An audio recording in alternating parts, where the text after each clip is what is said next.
Welcome! In front of me I have MOBVOI TicWatch GTX and I'm gonna show you how to unpair this watch from the Android phone.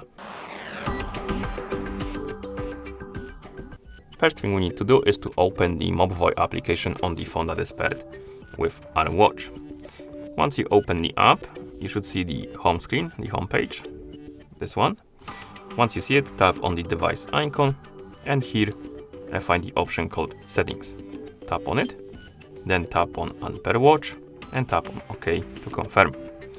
The watch will disappear from the device page. At this point we can close the app, and just to make sure, you can open the settings on your phone, find the Bluetooth settings or connected devices, and here you can check if the MOBVOI TicWatch GTX is right here on the list. If it was on the list, you can tap on the settings icon next to it and then tap on forget and forget again to remove it from the connected list. But as you can see on my phone, it's not here.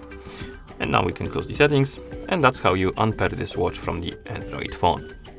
Thank you for watching. If you found this video helpful, please consider subscribing to our channel and leaving a like on the video.